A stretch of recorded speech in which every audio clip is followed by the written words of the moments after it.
Pejabat Bupati Cilacap, Awaludin Muri, dan DPRD Kabupaten Cilacap sepakat menetapkan rancangan peraturan daerah tentang pengarus utamaan gender menjadi peraturan daerah dalam rapat paripurna DPRD Kabupaten Cilacap, Jumat 7 Juni 2024, di ruang rapat paripurna DPRD Cilacap.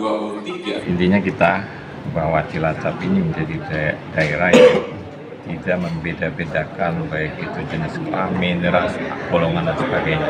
Nah, khususnya bagi perempuan, wanita mudah-mudahan bisa setara dengan laki-laki dalam segala jenis pekerjaan dan sebagainya.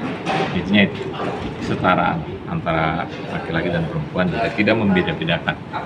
Terkait dengan defisit Pak? Ya. Pertama WTP dulu ya. Alhamdulillah kita WTP yang ke-8 sehingga ini menjadi bahan kita untuk laporan ini, dan laporannya masih defisit ya, realnya masih 4 miliar. 4 miliar. Oke, 2000. Ya. Nggak ada antisipasi. Ya nanti kita hitung. Antisipasinya nanti kita meningkatkan pendapatan. Siap. Udah. Pak, yang prioritas ke depan di 2025 itu Pak?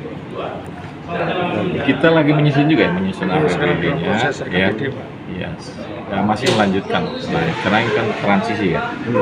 Transisi 3 tahun ini sampai nanti akan terpilih bupati. Jadi intinya masih melanjutkan, masih terkait bagaimana penanganan kemiskinan, stunting, infrastruktur, ya, termasuk di bidang pendidikan, kesehatan. Ada laporan pertanggungjawaban. Penekanannya ada pada keberhasilan Pak Bupati beserta dengan jajaran OPD kita memperoleh WTP.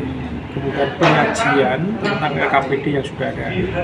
Kita ternyata dari hitungan sampai akhir 2023 masih ada defisit sekitar 4. Jadi nanti pemenuhan APBD di 2024 kita masih perlu ngejar 4 miliar lebih.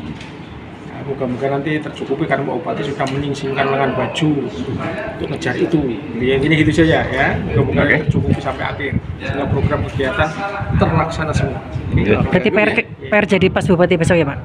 PR pas jadi Bupati. Penyampaiannya gini, pada saat kita melihat gender sebuah kepastian, ya kepastian, maka ruang-ruang regulasi harus diberikan. Tidak hanya omong-omong kan. Maka perda ini menjamin termasuk nanti mendorong kepada keleluasaan gender untuk mendapatkan porsi. Hari ini undang-undangnya semua sudah oke, tapi prakteknya kalau tidak dibantu, dikatrol sedikit, tetap gender masih banyak yang ketinggalan di beberapa sektor. Ini perda ini paling tidak komitmen kita bahwa kaum perempuan banyak yang luar biasa, sudah diberi kesempatan, tapi akan lebih kita dorong dan kita berikan support kepada teman-teman kaum. Bentuk nyata yang apa nanti Pak?